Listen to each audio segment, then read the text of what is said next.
दोस्तों नमस्कार, मैं कौशल तिवारी और बीनिया संध्या में आपका स्वागत है।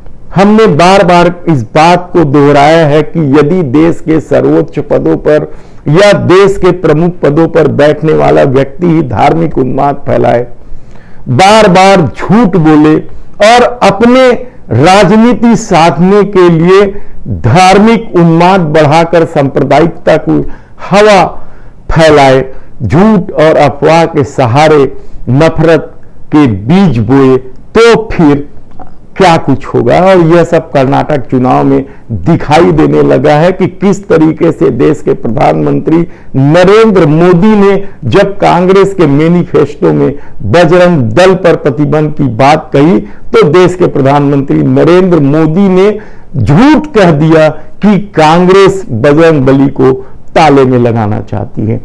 और तब से यह मुद्दा गरमाने लगा। अब तो रैलियों में भी बजरंग बली बनकर लोग या उनके समर्थक आने लगे हैं। तो दूसरी तरफ जो भारतीय जनता के बाहुबली हैं, वे सब हमलावर हो गए हैं और गाली गलौज से लेके क्या कुछ नहीं कहा जा रहा है। हालांकि कांग्रेस खेमे से भी जिस तरह की बात हुई है, खुद राष्ट्रीय अध्यक्ष मल्लिकार्जुन खड़गे ने जहरीला सांप की बात कही तो उनके पुत्र ने नालायक जैसी बात कही, लेकिन उससे आगे जाकर भारतीय जनता पार्टी के बाहुबली नेताओं ने सामने आकर उटपटांग बात करना शुरू कर दिया। और एक नेता मणिकांत राठौर नाम का यह बाहुबली है, कहा जाए तो गलत नहीं होगा, इसके खिलाफ 46 आपराधिक मामले हैं, जिसमें हत्या से लेकर ड्रग्स और कई तरह के मामले, हत्या के प्रयास वगैरह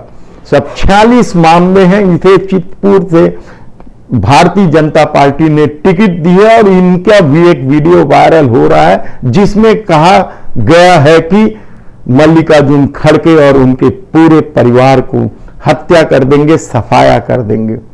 ये वीडियो आते ही कर्नाटक में बवाल मच गया है, क्योंकि खड़गे दलित वर्ग से आते हैं और कर्नाटक के ही हैं।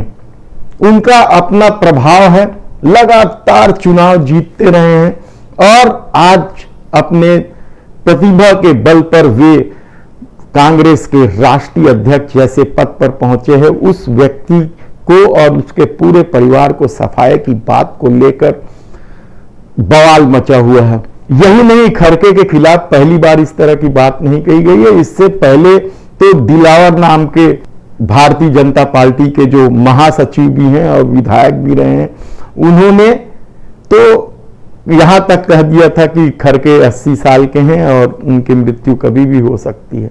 यानी इस तरीके का माहौल कर्नाटक चुनाव में है। और इसकी वजह क्या है? इसकी वजह यह है कि संवैधानिक पदों पर बैठे महत्वपूर्ण लोग ही डराने धमकाने का काम करते हैं और कई तरह के ऐसे भड़कीले बयानबाजी करते हैं, जिसकी वजह से उनके पार्टी में मौजूद बाहुबली उत्तेजित हो जाते हैं और उटपुटांग बातें करने लगते हैं, हत्या तक की बातें की जा रही है।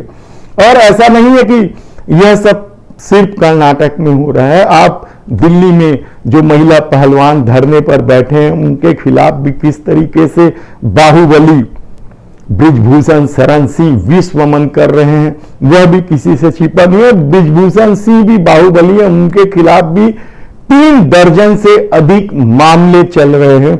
और उनकी ताकत का अंदाजा आप इस बात से लगा सकते हैं कि पास्को एक्ट के तहत FIR दर्ज होने के बाद भी उसकी गिरफ्तारी नहीं हुई है, जबकि पास्को एक्ट में प्रावधान है कि FIR दर्ज होते ही तत्काल गिरफ्तारी की जाती है, लेकिन उसका अपना प्रभाव है, उनकी अपनी दमदारी है, उसके सामने क्या सत्ता और क्या कानून।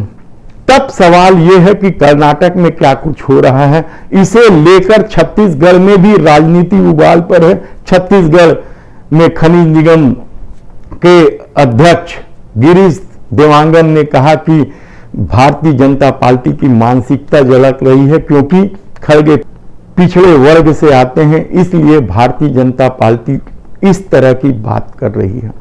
वहीं सुशील आनंद शुक्ला जो प्रवक्ता है, उन्होंने भी इस वीडियो वायरल को लेकर कड़ी प्रतिक्रिया दी है और कहा है कि यह अपमान है और कर्नाटक की जनता इसे बर्दाश्त नहीं करेगी। जबकि एक और प्रवक्ता धनंजय सिंह ठाकुर भी मैदान में आ गए हैं। उन्होंने कहा कि खड़गे दलित वर्ग से आते हैं और यह बात भारतीय जनता पार्टी बर्दाश्त नहीं कर रही है।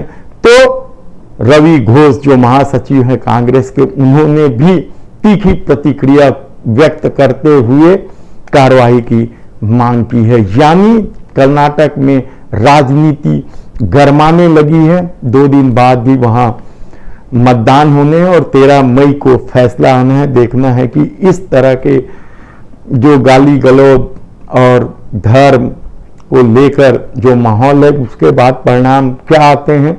कांग्रेस ने तो वहां के घोटालों की फेहरिस्त ही जारी कर दी है, रेट लिस्ट जारी कर दी है।